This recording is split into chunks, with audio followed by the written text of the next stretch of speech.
बिस्मिल्लाहिर्रहमानिर्रहीम। अस्सलाम वालेकुम। क्या हाल चाल है? उम्मीद है कि सब खैरियत से होंगे और अल्लाह ताला तमाम लोगों की रोज़ी रिज़्क़ ज़िंदगी सेहत और तमाम आसानियों में बरकत दे। ये मैं सुबह नाश्ते के बाद उठी थी, बल्कि सालन बनाने के लिए उठी। तो जब मैंने फ़्रिज से टमाटर वगैरह निकाले तो फ्रिज में काफ़ी सारा फ्रूट पड़ा हुआ था और मेरे से ना ये केले और अंगूर वगैरह ऐसे नहीं खाए जाते जब तक वो फ्रूट चाट की फॉर्म में ना हो। तो मैंने सोचा कि चलो ये केले वगैरह ख़राब हो रहे हैं तो मैं जो है वो फ्रूट चाट ही बना लेती हूँ। लेकिन जब सालन वालन बना के और मैंने कहा कि आप चलो जी चाट बनाते हैं, तो जब तक मैं गई फ्रिज में तो अंदर से सिर्फ 3 केले बरामद हुए और थोड़े बहुत अंगूर। लेकिन मैंने कहा कि चलो इसकी भी फ्रूट चाट बना लेते हैं, इससे पहले कि ये भी खाया जाए और फ्रूट चाट का ज़रा मज़ा कर लेते हैं। और फिर मतलब इतनी थोड़ी सी बनी थी कि मैं डिसहार्ट हो गई थी। पहले तो मुझे था कि अच्छी से ज़रा लवाज़मात के साथ मुकम्मल बनाई जाए, लेकिन फिर जब वो थोड़ी सी बनी तो मैंने बस उधर ही खड़े खड़े बनाई और बस नमक काले मिर्च वगैरह डाल के तो बना ली। फ्रूट्स का अक्सर यूँ ही हो जाता होता है कि फ्रिज में कभी तो बहुत दिन पड़े रह जाता है और कभी बहुत जल्द ख़त्म हो जाता है।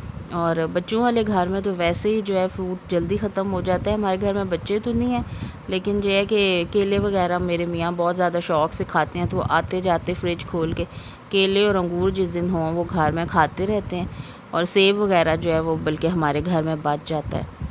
तो उसके अलावा गर्मी दोबारा से हो रही है, मौसम जो है वो कभी धूप निकल आती है, कभी बादल आ जाते हैं। बारिश हमारे यहाँ इतनी ख़ास नहीं हुई, बस ठीक हुई है और उतनी ठीक थी क्योंकि आजकल जो है वो हमारी तरफ तिल की फ़सल और कपास की फ़सल है और तिल और कपास दोनों के लिए बारिश बहुत ख़तरनाक है। बल्कि जिस दिन बारिश हुई उस दिन मेरे भाई के तिल काट रहे थे, तो वो तो अच्छा ख़ासा परेशान हुआ था कि तिल ख़राब हो जाएंगे। फिर ये होता है कि दोबारा उनको फैलाना पड़ता है, फिर कई दफ़ा वो नीचे भी लग जाते हैं।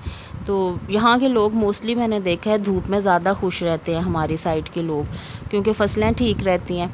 और जो है हम लोग जो घरों में होते हैं वो बल्कि बड़ा कह रहे होते हैं कि बारिश हो जाए बारिश हो जाए, लेकिन जिनने फसलें लगाई हों वो। और ये जनाब शायद दोपहर के बाद जुमे के वक्त मैंने कपड़े इस्त्री किए थे और जब अगर मेरे पास कोई नए कपड़े सिले हुए हों तो मेरी हमेशा कोशिश होती है कि वो पहली दफ़ा मैं जुमे वाले दिन पहनूं और जुमे की नमाज़ पढ़ूं। उसमें यही होता है कि चलो अल्लाह ताला इसका हिसाब नहीं लेंगे। और वैसे भी मैंने गर्मियों के अपने सारे कपड़े संभाल के रखे हुए थे और स्कूल ही नहीं जा सके और घर में मेरे से बिल्कुल नए नहीं पहने जाते थे क्योंकि उसमें गर्मी बहुत ज़्यादा लगती थी। और ये बाहर का मौसम आप देखें, बादल आ रहे हैं जा रहे हैं और जिसकी वजह से हब्स बहुत ज़्यादा होती है और बारिश बस इतनी सी हुई थी कि देखें बस ज़मीन की मिट्टी बैठ गई है। और ये हमारे घर का पिछला अहाता है, ये है हमारा लेकिन हमने किसी को दिया हुआ है क्योंकि जिनको दिया उनका घर छोटा है और वो अपने जानवर वगैरह यहाँ पे बांध लेते हैं, तो वो बल्कि जो है उनको आसानी हो जाती है और हमारा भी आबाद रहता है। ये शाम के वक्त मैं अपनी नान के घर आई थी और ये उनकी बेटी है, वो ब्रेड रोल्स बना रही थी।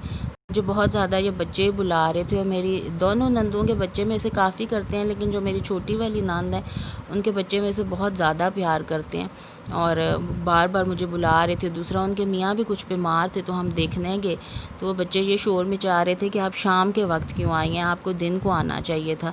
तो अब वो ब्रेड रोल्स बना रही थी, इतनी बड़ी नहीं है, अभी उसने मैट्रिक पास किया है और वैसे वो इतनी कुकिंग नहीं करती, लेकिन इस लॉकडाउन में ना बच्चों ने भी कुकिंग स्टार्ट कर दिया क्योंकि बोर हो के और चस्का लगाने के लिए जब कुछ नहीं मिलता तो फिर वो खुद ही कुछ ना कुछ करते हैं। ये जब हम वापस आ रहे थे तो मौसम फिर से बड़ा खूबसूरत हुआ था और हमारे यहाँ जो है वो गर्मी में तो कुछ समझ नहीं आ रही होती, गर्मी में तो खैर कुछ भी खूबसूरत नहीं लगता बादल वगैरह में, लेकिन बहुत प्यारा लग रहा होता है। गर्मी में तो यही चीज़ें आँखों को चुभ रही होती हैं और बस कोशिश होती है कि घर जल्दी से जल्दी पहुँचें। लेकिन इस दिन जो है कि मौसम काफ़ी प्यारा हुआ था और लग रहा था कि जब तक मैं घर पहुँचूँगी दोबारा से बारिश हो जाएगी। बारिश हुई तो नहीं लेकिन बादल काफ़ी ज़्यादा आए रहे और ठंडी हवा ज़रा चल रही थी तो उसी में मज़ा आने लग पड़ा। और इस नहर के किनारे किनारे हम आ रहे थे, साथ वाला ही गांव था, मेरी नान के घर साथ वाले गांव में है, तो हम लोग शाम को आ गए थे क्योंकि अगर हम शाम को देर से आएँ तो मेरी सास जो हैं वो काफ़ी परेशान हो जाती होती हैं अपने बेटे के लिए, तो हम लोगों की कोशिश होती है कि जिधर भी जाएँ हम जल्दी वापस आते हैं। और इस नहर के साथ साथ बड़ा सुकून सा फ़ील होता है, ख़ास तौर पे जब मौसम अच्छा और वैसे यहाँ काफ़ी ज़्यादा दरख्त थे और इतने ज़्यादा दरख्त हुआ करते थे कि मतलब जो सड़क पे से गाड़ी गुज़रती थी या बाइक उनके ऊपर छाँव रहती थी। लेकिन बस वही बात है कि लोग खुफिया तौर पे काटते हैं, हालांकि ये जंगल जो है महकमा जंगलात के अंडर है और जो है ऐसे किया नहीं जा सकता, लेकिन लोग खुफिया तौर पे इसको काट लेते हैं और फिर उसके बाद जो है वो आराम से बेच भी लेते हैं। कुछ महकमा जंगलात के ख़ुद भी लोग साथ शामिल होते हैं, तभी ऐसा काम हो सकता है, वरना तो ऐसा काम बिल्कुल भी नहीं हो सकता जब तक महकमे के लोग ना शामिल हो। और करप्शन हमारे मुल्क में जो है वो ऊपर से लेके नीचे तक है। अल्लाह ताला हम सब को हिदायत दे, सबको हलाल खाने की तौफीक दे। मैं ये जनाब इस टाइम कबाब फ्राई कर रही हूँ रात के लिए। ये मैंने कबाब बना दिए थे, बाकी तो जो है वो मैंने हमारे घर में एक बकरा था हमारा कुर्बानी का और बड़े गोश्त में मैंने हिस्सा डाला था। तो बकरे का गोश्त तो वही बात है, अगर प्रॉपर हिस्सा करें तो उसके बाद ये है कि मेरे घर में नंदों की भी दावत थी, उन लोगों को हमने उनका हिस्सा दिया। उसके बाद जो घर का हिस्सा है उसमें से दावत वगैरह का किया, तो उसके बाद बस ख़त्म ही हो गया। और ये बड़े गोश्त का इस तरह से था कि बड़ा गोश्त इतना ज़्यादा नहीं हमारे घर खाया जाता है, तो ये भी मैंने बाकी सारा दे दिया था। बस मैंने ना किलो 2 किलो रखा था कि चलो मैं कबाब बना लूँगी, बस वो बना दिए और हमारा गोश्त अब तकरीबन ख़त्म है। मुझे बड़ी हैरत हो रही होती है, जो कई लोगों का मैं सुनती होती हूँ कि बहुत 6-6 महीने गोश्त चलता रहता है। हमारे घर में तो ना इतना बचता है और ना ही इतना ज़्यादा पसंद किया जाता है कि बच जाए। और जो मर्ज़ी है, जो कई लोगों का ये होता है कि पूरा पूरा जानवर होता है, 2-2 3-3 जानवर होते हैं, तो ज़ाहिर बात है उनका बच जाना होता है।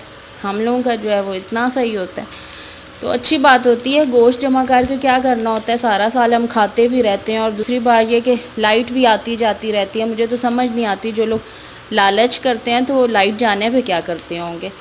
साथ में दूध बॉयल कर रही हूँ, दूध बॉयल हो जाए तो फिर ठंडा होता है मैं संभाल देती होती हूँ। आजकल गर्मी में हर चीज़ ऐसे लगता है बस ख़राब हो जाती है, दूध, आटा, हर चीज़, सालन, हर चीज़ का ध्यान रखना पड़ता है, तो उसमें लालच करने का क्या फ़ायदा। हाँ, जिनका ज़्यादा गोश्त होगा ज़ाहिर बात है उनके हिस्से का तो फिर उन्होंने संभालना ही होगा।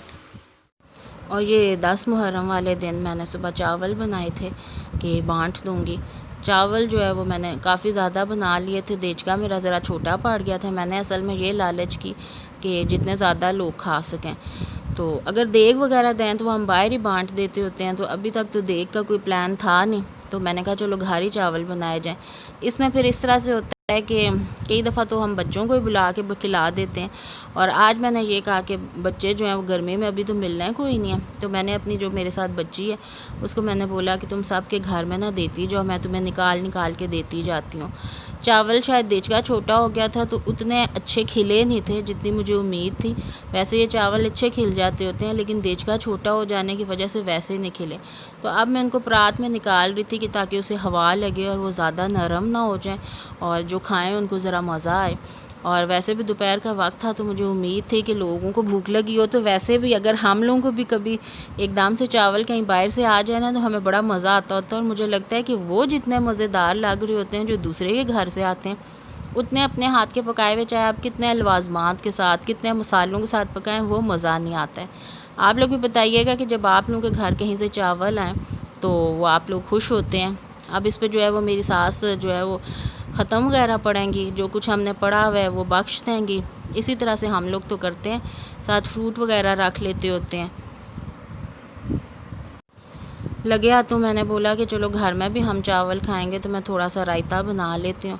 तो टमाटर प्याज वगैरह काट रहे थे और हम लोग जो है वो मेरी सास ने ख़त्म पढ़ लिया था।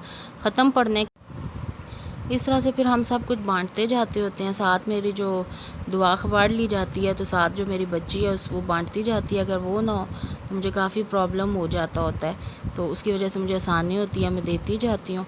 और अल्लाह ताला ये कबूल फ़रमाए, बल्कि सब का दिया कबूल फ़रमाए जिसने जो कुछ दिया।